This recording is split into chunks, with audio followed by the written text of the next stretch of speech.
Well, when Mr. C gets killed, the guy who killed him never actually got caught.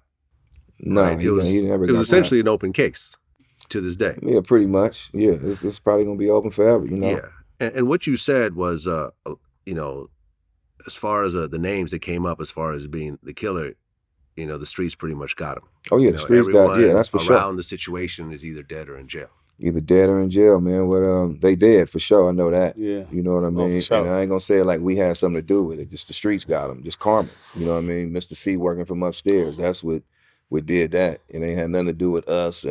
We made it happen and none of that. We don't even gonna try to take credit for that. That's just something that the streets just happened. You know what I mean? And one of them is still here, and God bless him. He paralyzed.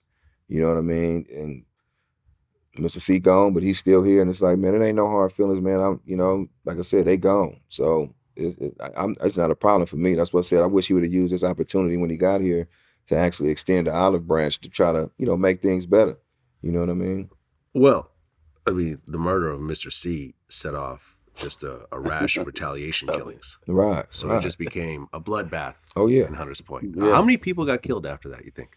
I don't know, man. It was a poster, man, that they had that said it was about 20 people or something that died. Wow. And then, they was trying to put it all on my brother and everything, trying to say he was a part of it. Man, dudes was trying to railroad him. Yeah, they said all type of story. We got blamed for everything. Everything that went off around there. Any gun that went off around there, they tried to say, that was some RBL niggas. That was RBL. That was Toto. They drafting up as homeless people, jumping down on them people.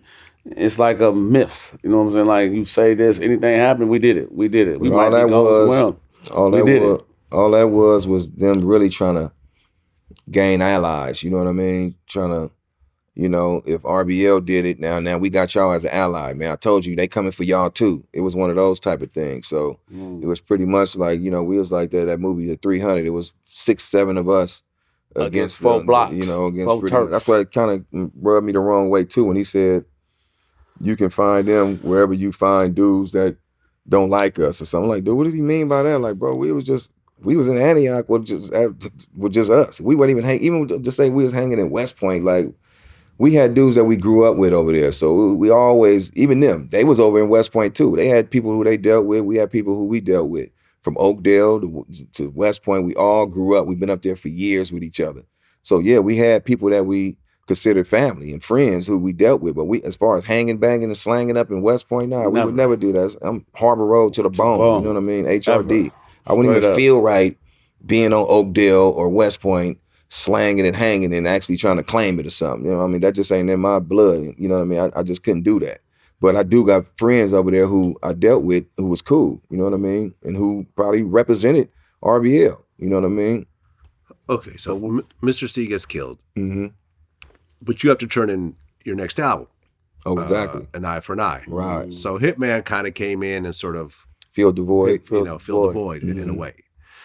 So that album comes out, that hits 70 on the Billboard 200. Right. 14 on the hip hop R&B charts. Right. And that actually had my favorite song from you guys, which is How We Comin. Yeah, with Mystikal. Yeah, with Mystikal. I just interviewed Mystikal.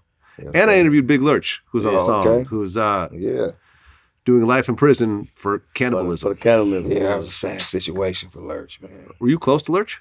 We was pretty cool. We had built a relationship in the studio when I was dealing with Rick Rock over there.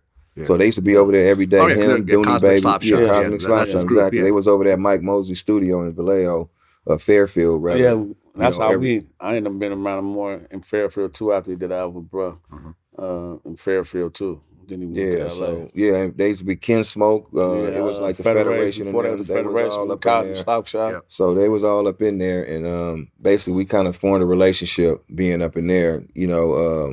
Just in Mike Mosley's studio, they was just there every day. So him, Dooney Baby, Lurch, all them, we got real tight. Goldie, all them.